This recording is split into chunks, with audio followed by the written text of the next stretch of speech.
Middle east का सिकंदर बनने के लिए ईरान वो हर एक काम कर रहा है जिससे उसका इलाके में दबदबा कायम हो सके। ईरान अब पश्चिमी देशों से सीधे आंख मिलाकर धमकी देने लगा है। ईरान अब हर नए दिन अपने सैन्य जखीरे में इजाफा कर रहा है। ड्रोन से लेकर हाइपरसोनिक मिसाइल तक और समंदर से लेकर एयर डिफेंस सिस्टम तक ईरान को अभेद किला बनाता जा रहा है। इस बीच ईरान के IRGC ने पहले ऐसे जहाज की डिलीवरी ली है जो समुद्र में ड्रोन और हेलीकॉप्टर लॉन्च करने में सक्षम है। यानी ईरान का नया स्वदेशी ड्रोन वाहक फारस की खाड़ी में IRGC के नौसैनिक बेड़े में शामिल हो गया है। ड्रोन कैरियर का नाम IRGC commander Shahid Bahman Bagheri के नाम पर रखा गया है। दक्षिणी बंदरगाह शहर बंदर अब्बास में एक समारोह के दौरान बल के नौसैनिक बेड़े में शामिल किया गया। जनवरी से मार्च तक चलने वाले ईरान के सैन्य अभ्यासों के बीच ईरान लगातार अपनी सैन्य ताकत का लोहा दुनिया को मनाने में लगा है। इसी कड़ी में ड्रोन कैरियर को लेकर एक बार फिर पश्चिमी देशों का ध्यान ईरान की ओर खींचा है। ईरान अब अमेरिका और इजरायल के साथ संभावित हमलों का सामना करने के लिए पूरी तरह से तैयार दिख रहा है।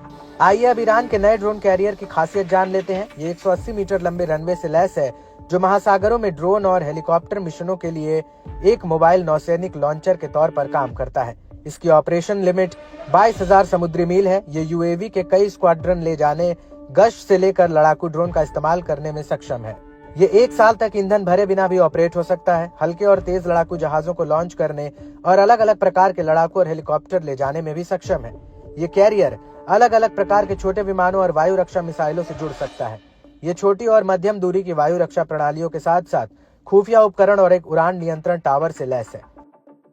IRGC नौसेना के कमांडर ने कहा कि एक कमर्शियल जहाज को ड्रोन वाहक में बदलने में 2 साल लग गए। इलेक्ट्रॉनिक सिग्नल का पता लगाने के अलावा लंबी दूरी की जमीन से जमीन पर मार करने वाली तोपों और क्रूज मिसाइलों के साथ साथ गाइडेड जहाजों को भी ले जा सकता है।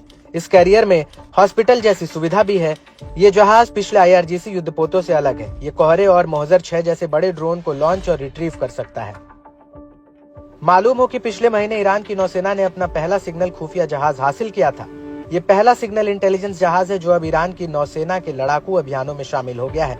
ईरान में ही बना ये जहाज इलेक्ट्रॉनिक सेंसर, इंटरसेप्टर और अन्य साइबर खुफिया क्षमताओं से लैस है।